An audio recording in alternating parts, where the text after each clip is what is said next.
Welcome to the Men's Health Unscripted podcast with Patrick and Cam. We're focused on everything on men's health, look at your emotional, your physical, and your spiritual well-being. You're going to take care of that and make sure you keep on going. What's going on, guys? It's Pat and Cam, and we are with Tamara, dating coach and expert from True Connection. If you're a regular listener, you know that she was on episode 85, and we talked about just general dating. But this episode, we're going to dive into New Year's resolutions and getting yourself out there and dating in the new year, all that good stuff. So Tamara, thanks again for coming on. How you doing? I'm great. Oh, I'm so glad to be here because really the start of the new year is when most people are thinking about getting back out there. It's a great time to date. Okay. That's interesting because usually you hear about, I guess, summertime, you're partying, and then you roll into fall and it's called cuffing season. So are we talking about the people that missed it? Maybe the people that got into cuffing season, got some nice presents, and then they got out? Absolutely. That's definitely possible. Yes. I think wintertime just works for people because, well, it's on their minds and they have the holiday pressure has lifted, but they also just tend to have more time. Right. And it's cold outside, so it's nice to cuddle. That's what I was going to say right there. I kind of figured it's probably like coming post-holiday depression of your family probing you about it. And then you realize, oh, it's 20 degrees outside. And this bed is pretty chilly. Yeah, exactly. Plus the winter is just kind of an interesting, fun time to date. There's different things to do. So, that kind of gets some people excited too. Like it'd be a lot more fun if, I had somebody with me snowshoeing or skiing or, going on a nature hike, just different types of things. Interesting. So let's kind of dive right into it. Let's start with kind of the holiday season and maybe some of the shenanigans that entails. Everybody's going back home for Thanksgiving and Christmas and Hanukkah holidays. They're asking you, why are you still single? What's a good way to navigate that? Because usually that probably starts a good Thanksgiving food fight or something. Right, exactly. Well, and everybody's asking, it feels like, right? Because no matter what occasion it is, every door you walk into is going to, keep asking you, especially if everyone knows you're amazing and they truly want you to be happy and they genuinely care. They're going to try to figure out some way to ask, even if they're not blatantly obvious about it. They just want to know how you're doing and what you're up to and if there's somebody special in the picture. So yeah, you're going to get asked and asked a lot. So I would recommend going in prepared. How are you going to address that? Are you just going to go off the cuff, which is fine, and just, be honest? Or are you going to laugh and joke about it, which is definitely a possibility? Just adding some humor can kind of lighten the pressure. Or you could just change the subject too. I mean, like you can just, give your family a good nudge and say, oh yeah, nice when you asked me that last week, and change the subject to, how can I help in the kitchen? What's for dinner? Tell a family story. And there's a lot of different ways to address it. Just pick the one that feels best to you because it really can be awkward and tiresome. Yeah. I like to think about try to just dive into it head first and just kind of take it on. Maybe, like you said, not use some humor into it, bring it to be a funny situation. But I mean, I also don't think you should hide away from the questions either because you don't want to seem cold and distant. I know for some people, this is the only time you see your family and they maybe just really just want to catch up on your life. Definitely as the generations as we all grow up, you kind of separate from your family. So sometimes they just kind of want to see how you're doing to make sure everything's okay without asking you, how are you doing? You're living alone or are things okay? Stuff like that. Right. Well, and if it's somebody genuine that like that truly wants to know the answer to the question, share as much as you want to share. I mean, people, like I said, genuinely want to know, like, how are you? How are things going? And because you're amazing, they're rooting for you. They really want you to find someone. So yeah, I think, just handle it in whatever way, you feel the most comfortable. If you go home once a week and they ask you every week, I mean, it just kind of depends on your scenario. If you haven't seen your family in months, they really do want to know. Always got to keep it reserved in that back pocket just in case, like, your Aunt Sally tries to say something, you can clap back with, like, yeah, Sally, what do you got? 35 cats. Right. Yeah. I feel like it's like always the family member that's been like broken up with or divorced the most asking. Right. Right. Maybe this is Yeah. more a reflection of you. I mean, you can always, there's plenty of ways, there's plenty of ways you can fire back and just, Yeah. make Thanksgiving fun. Yeah, absolutely. Well, and it can come out gradually. I mean, sometimes just they're trying to be funny. They ask you the second you walk in the door, and the genuine conversation just happens, later on in the day. Got it. So I Yeah. was thinking too, when we were scheduling up this podcast and talking a little bit, I would imagine that a lot of people, I think it's a tradition to have a New Year's kiss, right? And Mm-hmm. so is the Right. build up to this holiday season kind of that you're ringing in the new year with somebody, but then we can also discuss a New Year's resolution potentially of getting out there more and dating more. But what's the big build up with the New Year's kiss and just kind of like the emotional well being or sense of well being that you would get from that tradition? Yeah, I think that's a tricky one because I think we all psych ourselves up for that, and just that just can establish some, just get some anxiety going even weeks ahead of time. And so if you don't have something special planned for New Year's Eve or for whatever holiday, because there are a lot of reasons that we might be separated from our loved ones or our friends on the holiday, or we just separated a completely different time. I mean, sometimes with my family, we're celebrating a week after. So, I am home alone, and, I celebrate Christmas. So Christmas Eve, Christmas Day. So I'm sitting there, all by myself, and so it just depends on how your schedule rolls out. So whatever the reason is, if you're anticipating loneliness during the holiday, you're already feeling lonely or you're feeling anxious, I would plan special things for you. Take advantage of the time that you have off if you have some, and really do things that you enjoy. That all we really need as human beings is hope. So getting things on your calendar. So yeah, going out with friends, but maybe you're going to pick up a book that you've been meaning to read, or you're going to take a nap, you're going to go for that nature hike, you're going to volunteer. So just having happy things that are joyful to you on the calendar just really makes all the difference. And have a series of things planned, not just on the holiday or New Year's Eve. Do it on, throughout the season so that you're getting a lot of happiness and joy in between those times that you do have, plans with friends and family. And New Year's Eve is a romantic holiday, but really, when you think about it, a lot of the holiday celebrations and things that we get caught up in and have fun at aren't romantic, but we still have this idea in our head that it is this romantic moment, especially at midnight with that kiss. And so just have, a conversation with yourself about, here's what this party is going to be like. There isn't going to be someone there, or I'm going to kiss whoever I'm standing by, or I'm going to kiss, my best friend and their wife, or, whatever. But just normalizing in your brain before you even go helps just settle things so much so that your expectations for the way the evening is going to go or the season is going to go just are just settled so that you feel more settled and your imagination isn't just running away with you. So we can kind of move on to, I guess, like in the new year, we're making New Year's resolutions. One of our New Year's resolutions is I want to meet somebody. Do you make the determination out front of that you want to meet somebody for a long-term thing, or do you just kind of establish like, well, I'm just going to see what happens, or if a Mm-hmm. fling turns into something good? I mean, how do you kind of like strategize how you're going to attack the relationship or meeting new people? So if finding someone is a priority, it's going to go very differently than if you just decide, well, whatever, it's just kind of haphazard. Like, if you're going to work out, for instance, right? That gets on your calendar, that's planned, that's a priority. If you really want to make it a go, same with dating. So if it becomes a priority that you want to find someone, it's just important as part of the process to sit down and decide, what do I want?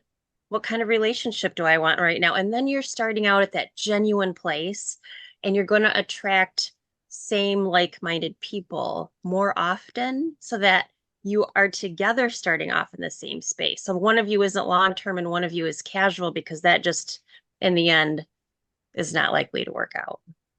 Yeah. So start off with your genuine intention. What kind of relationship do you want right now? Not forever, just January. What do I want? Just right now. What am I prepared for, ready for? Just what's my desire at the moment?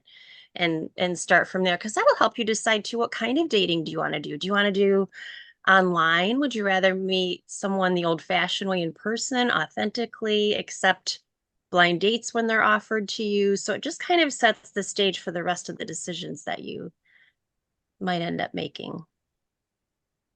Yeah, it's something we've talked about kind of in the past with other areas, other things, is kind of taking that first step forward and being honest with yourself, which you're looking for, and then honesty with the partner you're speaking to or you're possibly looking for. Just kind of have that thing. Also, what I'm looking for, this is what I'm kind of trying to do. And obviously, no one want to waste their time, especially nowadays. Everything is a lot more kind of like gray, black and white, like grayscale kind of color. It's like I want this or I don't want that. And that's kind of what a lot of people kind of go for.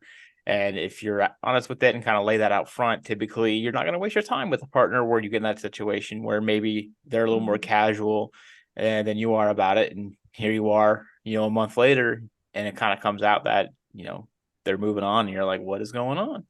So it definitely helps kind of keep yourself in the game, in the right mind, and also from potentially a big letdown in the near future. Absolutely. Well, and you're either going to want to articulate it when you meet someone, or she's going to ask you. So knowing what your intentions are just helps you have that in the forefront of your mind to be able to explain it and articulate it, because you want to start out on the same page. And I think because people are just more mindful now about talking about dating, that just is a conversation people are having sooner than later, because they just want to make sure they start out on the same page. So how important is letting your intentions be known? Or maybe not how important, how soon? So like if you go on your first date and it's just, you just want to see if it clicks, like it might be more of like an interview, right? But then you schedule another date. When is probably the best time to say, hey, we've been seeing each other for XYZ, or hey, we're on our first date and we just met, but I don't want to scare you off, but this is what I'm looking for. And then insert answer here. When do you think is the best time to establish that type of communication so that both people are on the same page? Because you don't want to get too far in and be like, well, this was a little bit more casual than I thought it was going to be, or, I've really got more feelings than I anticipated, that kind of thing. Right. Well, I think it's a very different answer based on whether you're online or meeting in person. You met, in a Costco line and you're chatting and then you just go for coffee. So that's a much different scenario than we've been chatting now online for a week. Plus you've seen my dating profile, so you can see what I checked. I checked the long-term relationship box, and you're just texting, via the app. So on the app, it's just much more, it's just easy to ask more quickly. Like, what kind of relationship are they looking for at the moment? Like, you just phrase it casually. And even though they have it marked, a lot of people are online for years. And as they navigate the dating process and they have different intentions at different times, they don't alter their profile. So you do really want to ask. You can't just assume based on what somebody had written at that point in time. So I would ask via chat, or when you get on that really treasured, important first phone call before you even go out, I'd ask then, just ask, what kind of relationship are you looking for at the moment? And if you phrase it casually in a casual tone of voice, it doesn't add any pressure. It's just conversational. And then after you have coffee, if you want to go out, you're beyond the meet and greet, you want to have, more like a traditional first date with someone, I would ask it then too. You wouldn't have asked her if you didn't, if she wasn't a yes or a maybe. You're sitting at the table, you're excited about her, just ask.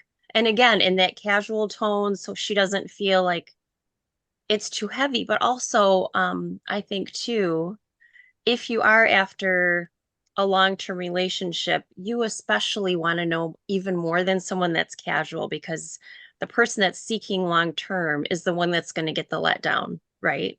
Not the casual dating person. The casual dating person is already in the mindset of, we're just going to see how it goes. We're going to see how things unfold, see how things happen. Long-term relationship person is looking to build something special with the right person.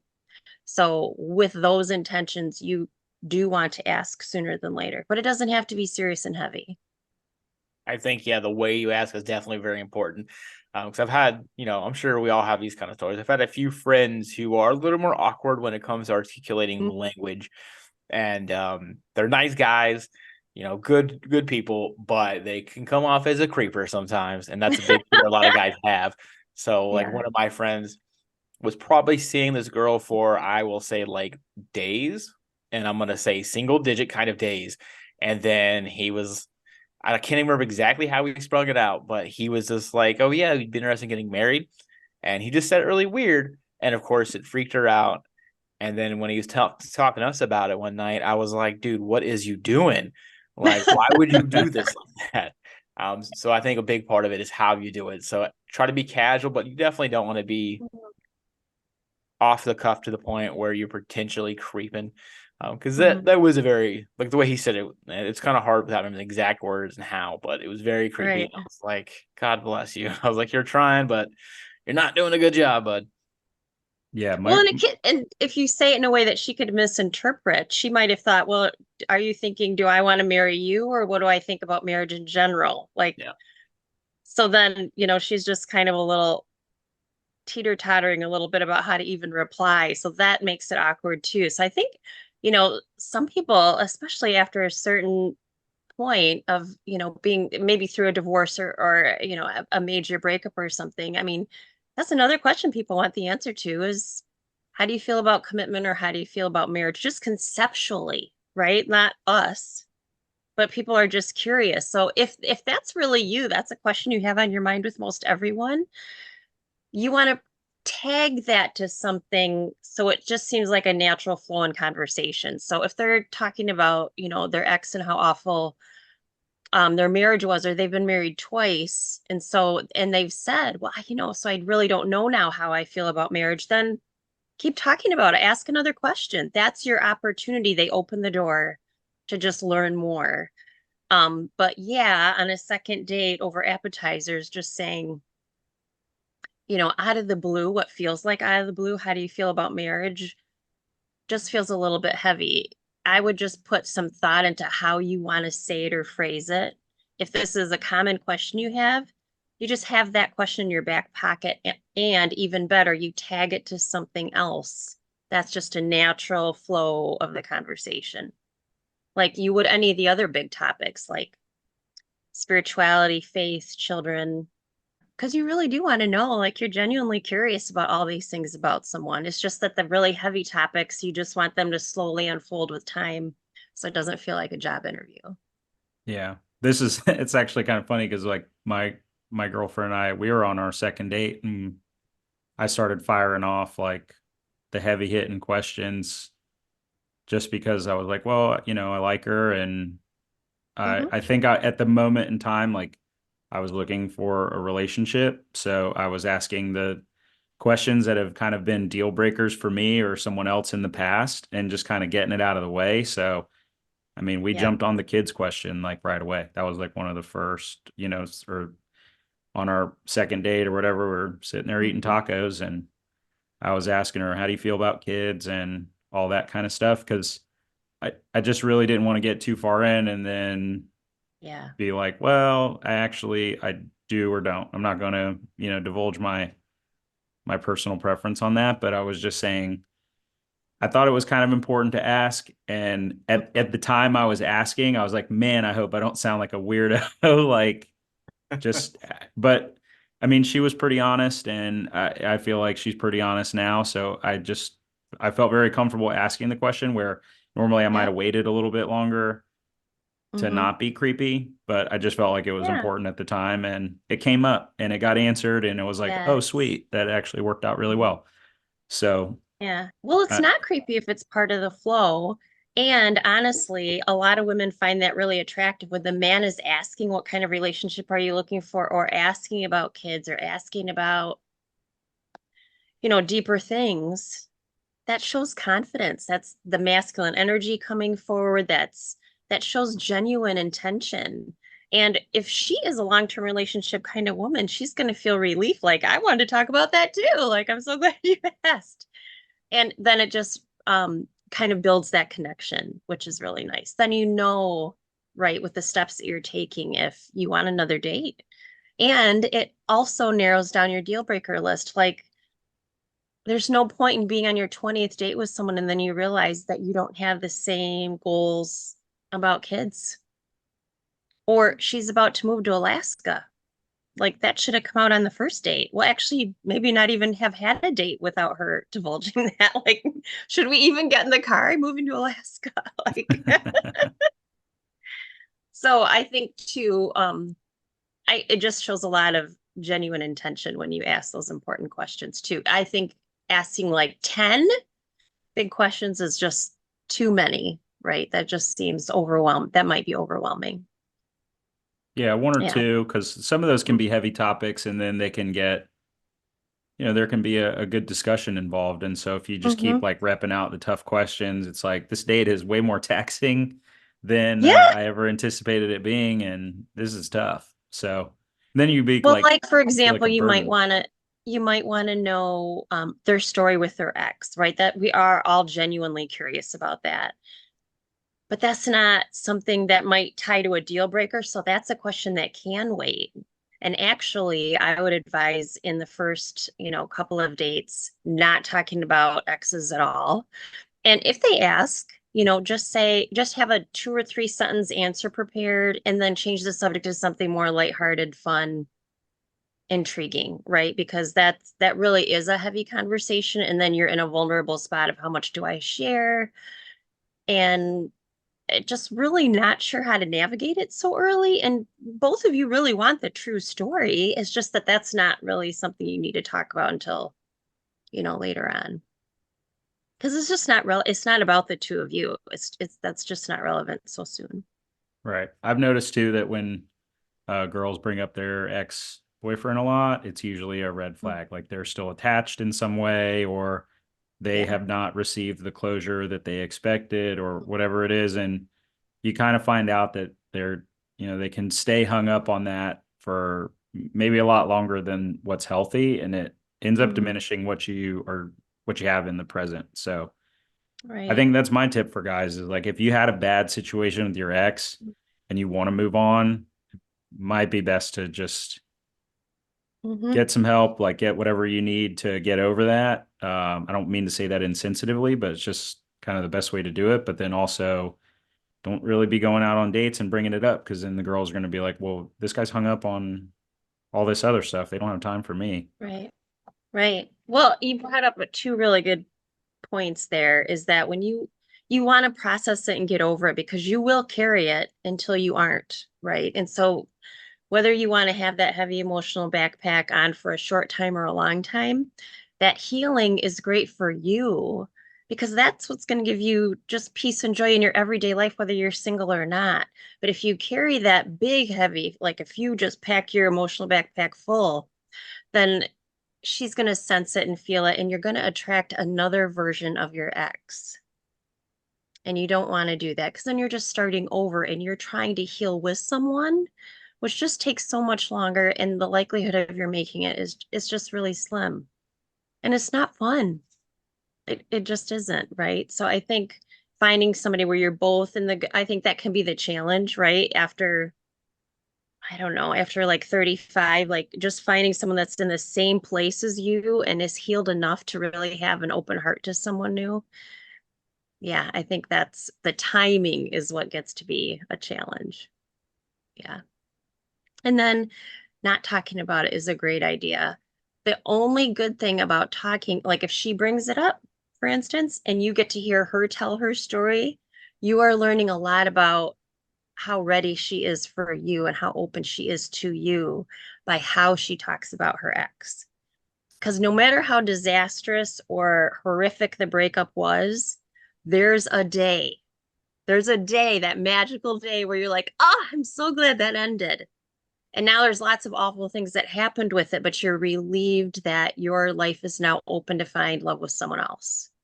So has she arrived at that point in her healing journey, and have you? Because once that day comes, you're just so much freer and lighter. And despite all the awful things that happened, you get to create your whole new life over, design it the way you want it to be, date whoever you want, and build something with whoever you want. Yeah, I kind of like to think about it like object permanence, kind of. Not that it's gone, but it's a learning experience you had. Things went good, things went bad. You take what you want from it. You kind of learn from it. Be like, okay, I like to do this. I don't like this. This is what I'm looking for, so I'm not looking for. But don't carry it. Like once it's over and kind of out of the way, it's gone. Like bring it up as needed, but definitely don't spend all day talking about it. But that's kind of a growth thing, a lot of people need. A lot of people have to kind of develop as you get older, because definitely when you're younger, that's a big thing we all talk about.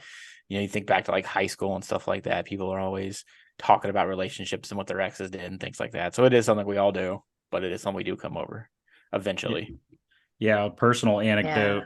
I was dating a girl a while back, and when we first started dating, she was like talking about her ex a lot. I kind of stopped her and I was like, I like you. Obviously, you like me, but I mean, you're talking about this dude all the time, and I just want to make sure that you're here and not still back there. And it's okay either way. Like, we just got to, we got to figure it out. And it was kind of crazy because in her mind, she didn't really feel like she was. In my mind, I felt like she was. So it's like that disconnect. Mm-hmm. But like, I addressed it in a pretty educated way and just said, hey, this is how I feel about this, what you're talking about. And I understand you got a vent, and I get that, that person was a part of your life. No one can ever take that away, but can we move on? Because I think we're trying this. And I think she realized it and was like, oh, you know what? Maybe I do, maybe I don't. But it made her mindful of it. And that's probably the first step is you create that mindfulness of the topic, and then they realize like, oh crap, maybe I was. And because it can just be second nature. Like you break up with somebody, you're hanging out with friends, you're talking about how shitty your ex was, and then it kind of trickles over into the new person. And if you don't, like, I would say for guys like or girls, like, don't feel bad just addressing it, and just addressing it in a nice way and saying like, hey, I feel like this is kind of coming up a little bit more than I'm comfortable with. And then you kind of can find out where they're at, right? Mm-hmm. So I'm glad we brought that up, because I think a lot of guys kind of deal with it but don't really know how to address it. I'm not saying my answer is the best, but it worked out in that one scenario where it was pretty prominent. Well, and it's great to ask, just like ask more questions about, I notice you talk about your ex a lot. Tell me where you're really at with that. Like, how do you feel about the way things ended? And just try to get more information. And then at the end of that, right? Because now she knows that you're empathizing and really trying to connect over that, then maybe it's off her chest then. Like, it's still, it was just kind of stuff that she wanted to share but didn't know how to share. But now that it's all out, it might be finished then. And you learn too, just from the way she kind of has that conversation with you, like kind of where she's at, to start over with you. And if you're not clear, then just ask more. Because I think you're right. I think people are completely unaware when they keep talking about their ex. And I think they're completely unaware at how much they might still be holding on subconsciously. Like that's why conscious dating is my thing. Like just talking about things openly and really, and as opposed to just putting up with something, like the way that you addressed it and you just brought it up, that's conscious relationships right there, because you want to pay attention to the red flags, you want to address the red flags, and anything that you just don't get. And it's brought, this is like the third, fourth time that this has come up. It's so important to just ask, because after that many times of wondering, you're going to start wondering, should we even go out again? But the only way to get that answer is to get more information from Right. her. Yeah. Something like that can definitely bring up insecurities or jealousy. And you want to just kind of knock that out before any of those emotions come up, because that can really rip apart something good. Absolutely. Right. And it's, you're trying to focus on her and the subject keeps getting brought back to something negative. I mean, that's just not sustainable and not for very long at all. So as we kind of move on into New Year dating, what are your top recommendations to meet someone? Like, where would you go to, not necessarily a first date? I think we addressed that a little bit in the last podcast, but where would you go to meet someone that seems pretty reliable as far as like a location? Like I'll give an example was recently, like my roommate's single. And so I texted him and I was like, yo, dog, you need to come to Target because it's like, it's popping over here. And, Yeah. uh, and he's like, oh, really? Yeah, probably. And, I don't know if he did or didn't, but I think the thing is like that's more of a reliable place. I think if you're out like partying, it might be skewed. So what are your top spots for just meeting somebody and that's a comfortable environment to just kind of bring up a casual conversation to see if you even like somebody?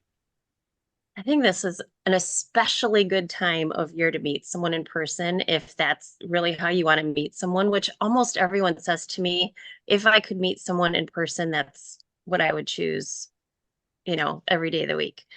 So really the key is to just be open everywhere you are. People this time of year are in a good mood. They might be stressed, but they're also just out having fun or they're wandering the aisles because they don't know what to get. They're trying to find the perfect gift or whatever. But there's just a little more sparkle in everyone's eyes this time of year, which means when you approach someone or you ask someone for advice, ask them a question, right, as a way to approach, they're just going to be open to it. I mean, the stores are crowded and people are really trying to figure out the gift thing. So people are just wide open right now and tend to be in a better mood. And they're more likely to say yes. If you say, hey, I really enjoyed talking to you. Would you like to get coffee sometime? They're much more likely to say yes. And remember, when you ask for someone's number, your next get together is if you look at it like a meet and greet, it is not as scary to ask for someone's phone number because you're just going to go have coffee or a drink or an appetizer or something. You're not going to be, sitting down for a 3-course meal where you don't even know if you want to sit down with this person for a 3-course meal, but you just had fun in the store and you don't want to lose connection with them. But the same is always true. Women still expect you to be the one to ask for the number or for the date, the meet and greet. They expect you to make the move still. They might come up to you, especially this time of year, because they have an excuse to, right? Like the way we used to drop our handkerchiefs, right? Back in the, 1800s, but they aren't going to really be the one to ask you unless she's really coming forward in her masculine energy. And then you've got to decide, like, is that the kind of woman that you're looking for, which 10% of men are. But the other 90% of guys, you got to ask. You still have to ask, which means being okay with potential rejection. You just don't know when you approach anyone if they're single or not. You just don't know. I mean, if they have a ring on, right, they're not.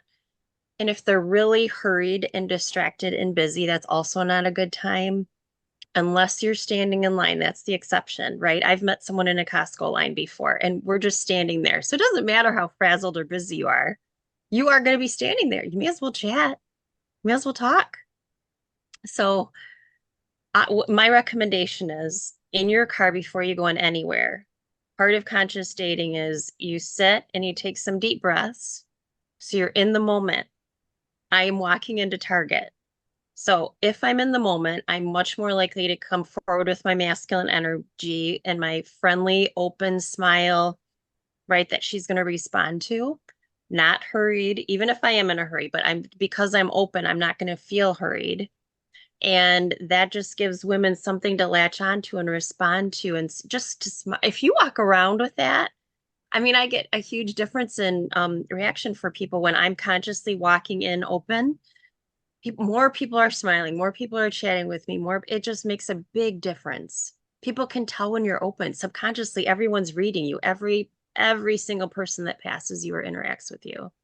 So if you do that before you get out of the car, then you are open to meeting someone. Your eyes are open. You're watching, you're paying attention, you're listening, and you're doing your thing, shopping, whatever.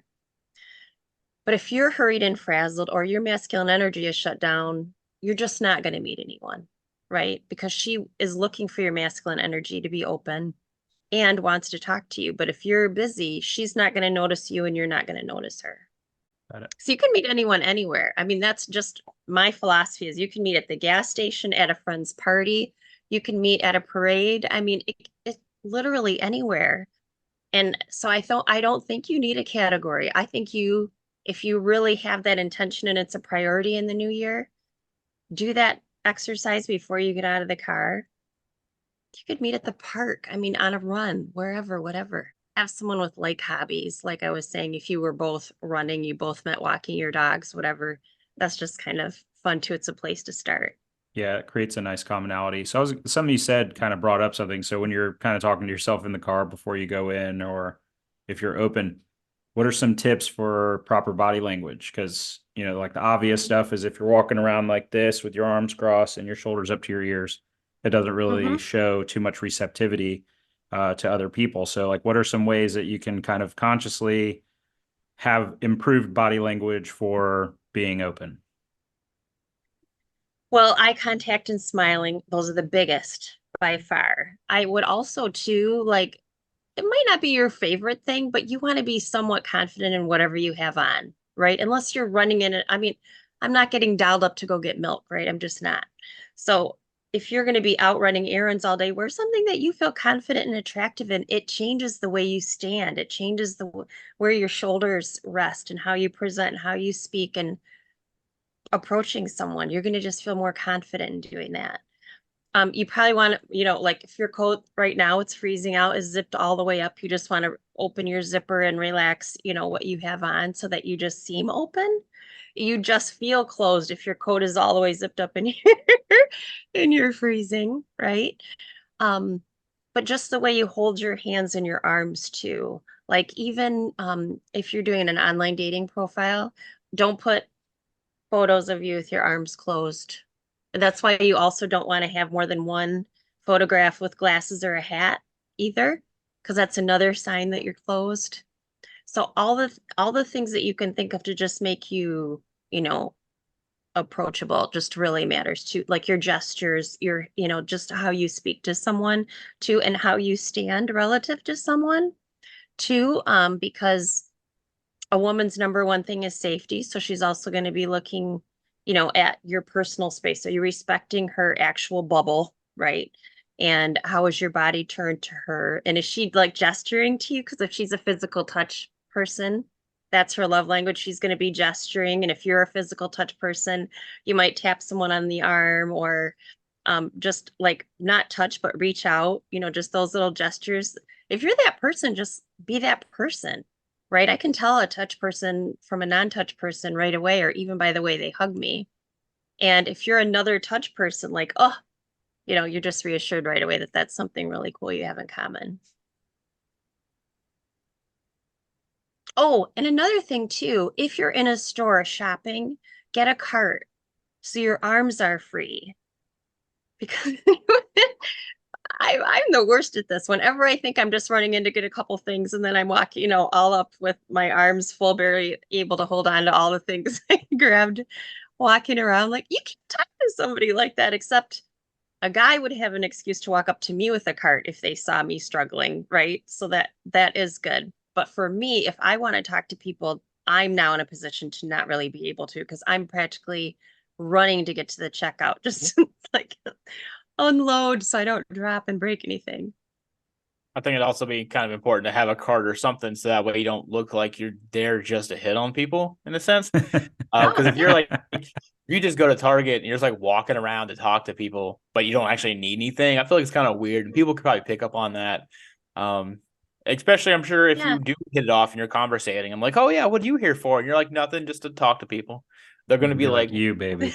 what's this guy doing? So Right. if you're actually genuinely there to get stuff, it kind of makes sense. And that could also be another entryway or another commonality. Maybe you got similar things in the cart or you're in a similar aisle apparently. So maybe you have similar needs for your home and things like that. Right. Absolutely. Or advice on toys, gadgets, electronics, whatever. I mean, and you might have more people approach you this time of year, because they're looking for, I mean, right? We're all confused at some point with shopping for someone during the holidays, right? So that's a great excuse to walk up and ask someone advice. I see you looking at that, and I've been wanting to get one of those. Like, do you like it? Have you tried one? Have you heard good things about it? Just making conversation, with people. There's no need to put a lot of pressure on yourself. Like, oh my gosh, she's so beautiful. I want to ask her out. You don't know if you want to ask her out, because the truth is she might not you might not enjoy her at all, even though she's pretty, right? So the only thing really that you're trying to figure out is, I just want to go up and chat with her. Not, are we going to go out on a date? So you're just your frame of mind and getting more comfortable with the possibility of rejection. I mean, if you're not getting rejection, you're not trying. You're just not. So it is going to happen, just like a job interview, right? I mean, it's not often that we apply for one job. We applied for, maybe 6, and then we have 3 interviews. And then, so you are going to get rejections, but it's easier with a job interview because you know that going in. So if you put it, have that similar mindset with this, you are going to get rejected. But you're rejected for sure if you do nothing. You're still alone. You know that for sure. So just try, and you'll get better at it. Another great way to practice, just so that you feel more comfortable and your confidence just comes forward more, is chatting with women in general.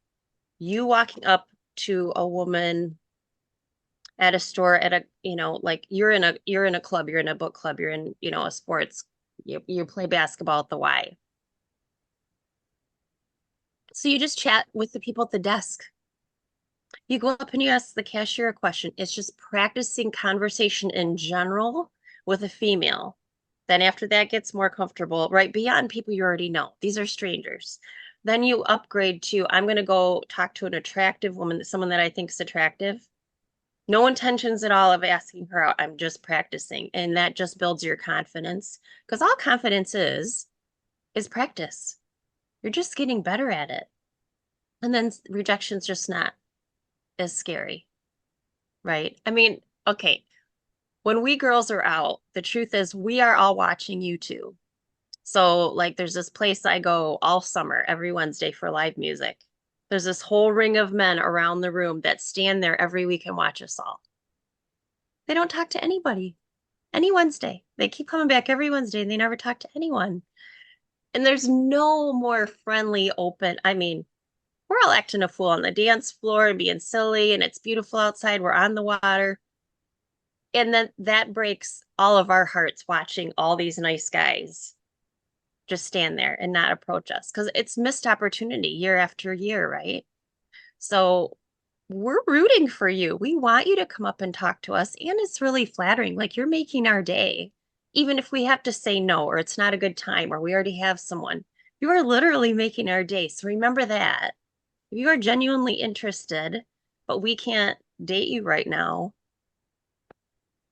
we just had a huge lift. Like, you just gave us a tremendous compliment.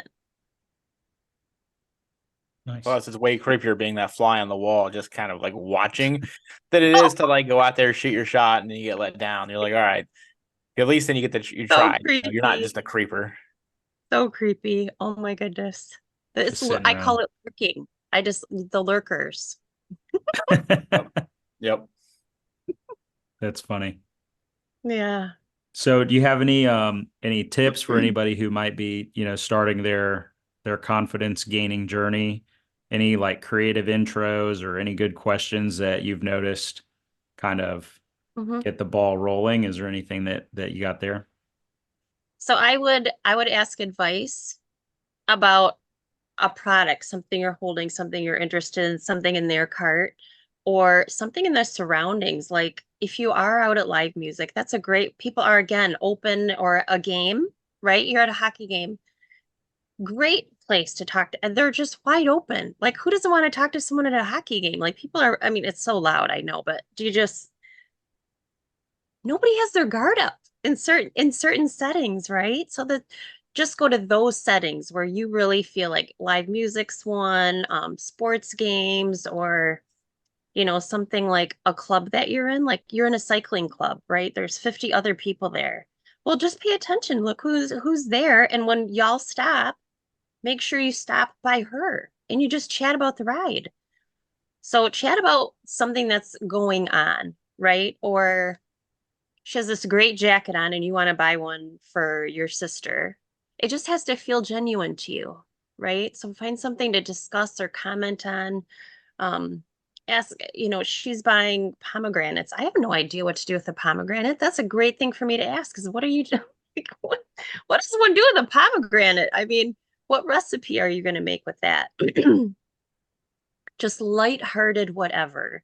And another thing I'd recommend is if you ever get invited to go out on a blind date, go. There's no reason not to go. You just have to say to your friends that are setting it up, are you okay if this doesn't work out? We all have to be okay that this might not work out. Does that work for you? And then go. They're thinking of the two of you for a reason. They've both qualified each one of you.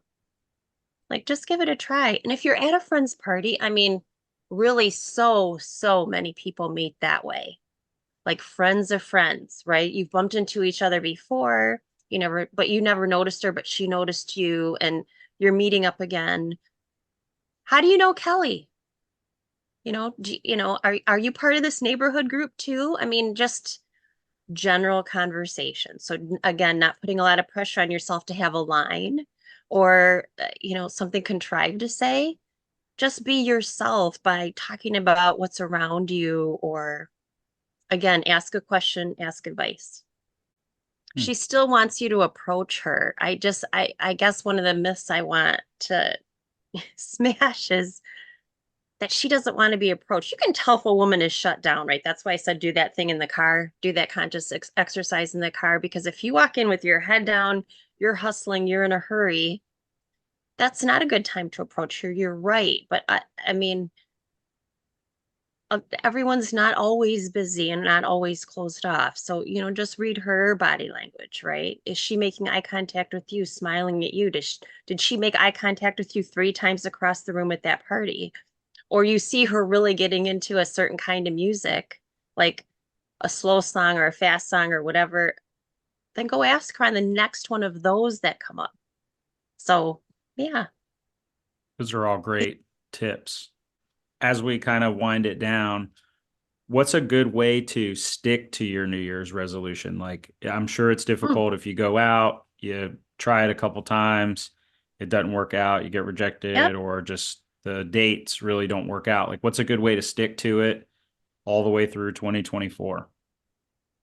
Well, anything that you want to do in 2024 is going to take a plan, right? So let's say you want to get more sleep. That's going to be you deciding, I want to go to bed every night at 10 o'clock and making sure that you get enough hours of sleep because of how much that impacts your health, right?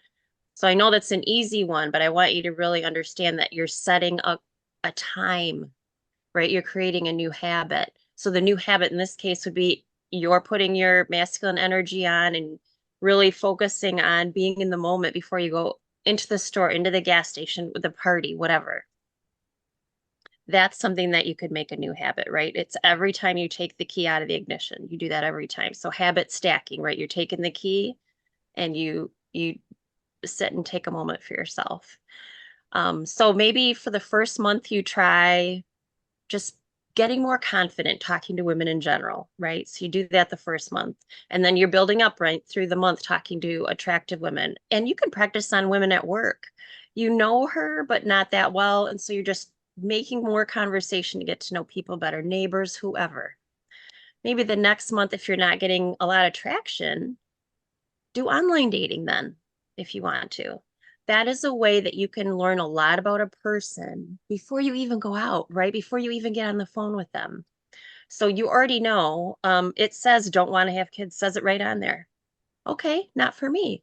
Or they have, 20 dogs and 10 cats. Yay, I want to meet them. Or no, that's like a farm. That's a lot. But a lot of your deal breakers can be answered in an online dating profile. And you just have to choose then what app do I want to choose, right? And you can do that based on pricing, age group, kind of availability in your area too, right? Like, so like eHarmony, for instance, in my area, there's hardly anyone on there. So you're paying for the most expensive app with the fewest people on there. And because the fewest people are on there, their sophisticated algorithm doesn't even work. It just doesn't, right? So then, Match or Zoosk or Hinge or Bumble are better in my area. So there's different ways to make those choices. And I did write a blog about almost all of those to help you choose which one might be the best for you, because some are free. Like you can get really good traction and meet amazing people on free ones too.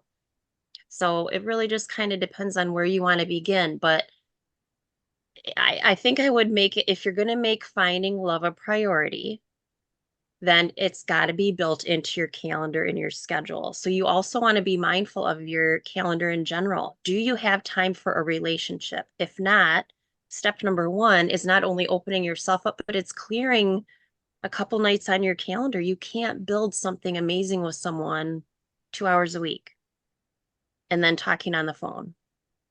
You just can't. And learning to articulate more about what you want and what you need out of relationships. So I would, one conscious dating exercise, like always recommend, is make your deal breakers list, which means by definition, if she has a deal breaker, it's over. Needs list is what you really are looking for in relationships. So you want someone that, also works during the day. You want someone that wants kids. You want someone who loves dogs. So those are needs, but not necessarily deal breakers. So they go on that list. And from there, that's how you decide whether or not to keep dating someone. When you discover a deal breaker, it's done. When you discover that she's not meeting like 5 of your big needs, then do you want to work on that together? Because now you know it. You keep looking at these lists every few days.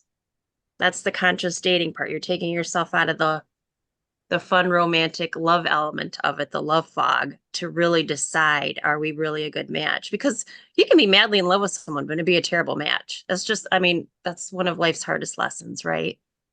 And so you want to keep paying attention to those so that you can make that conscious decision. Do we stay together?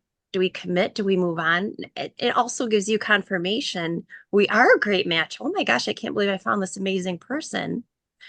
And that helps you decide too, like, do I want to commit? Do I want to keep dating other people? Like, what stage am I at? It just, again, helps you clarify your intentions. So when you're with someone, you can both openly talk about, where you're at. So keeping love in the forefront, making time to date, making time for a relationship, and just having that open schedule. Like if your schedule was really full because you were really enjoying your single life, or volunteering a lot, or on 3 boards, or whatever it was that was really consuming your time, plus maybe you have kids, right? Now you've got a jam-packed 7-day schedule. Well, if you really want her to come along, you've got to make time for her. Yeah, fair enough. And keep your eyes open. She might be standing right next to you. She might live in your neighborhood. I was going to say, car. with this group, she could be right there. Yeah, with this group, maybe watch out with the work stuff. We don't want you guys getting fired. Yeah, you don't want to go see HR for anything. I was thinking that too, and she was like, "Try it at work." I was like, "Oh, we got to be on the behavior with that one." It could work. I'm just kidding. Found. Yeah. I don't know though. The truth is, loads of people also meet and fall in love at work. If it's the supervisory thing, or you work in the same department, like the last large corporate setting I worked in, there was 4 of us. If you break up, you can't get away from each other. So I would never have dated somebody in my little baby department, but somebody 2 departments over, like 10 rows down. Yeah, sure. We can avoid each other if it doesn't work out. Yeah. And they were, and if they're not my supervisor, there's no actual conflict there. But in my really large, grander department, yeah, there were 5 couples that married and stayed, and I could still be working there. Yeah, I think we had some couples get together in pharmacy school, and I think they're still together. Some of them. Yeah, I don't know. There's some that are still together, and some of them are actually recently getting married. A lot of them actually are recently getting married. Yeah. So the admin at our pharmacy school called that. They're like, "We want you guys all to make little baby pharmacists."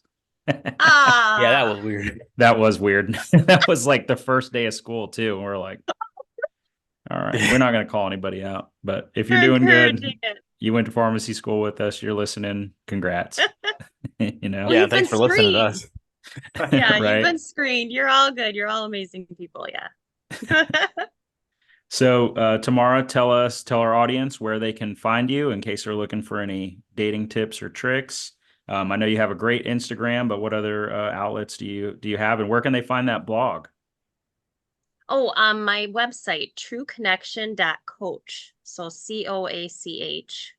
And some people prefer Facebook, so you could find me there too. Tamara TC for True Connection. So Tamara TC on Facebook. Because I talk a lot about relationships too. Like holidays are so stressful for couples. And there's so much attachment around traditions and things like that for the holidays. So if you're struggling with that too, I have some great information on my website about that. And I'll be posting it on my social media too. Last podcast of the new year. Couldn't do it any better. So really appreciate you coming on, kind of educating our audience about what to do in 2024 if they're looking for somebody special or even looking to casually date. I think the ball's in everybody's court now, and everybody have a great 2024. We'll see you soon. Yeah, let's Thanks ring for in a having compliment. me. Thank you. Happy New Year. Happy New Year.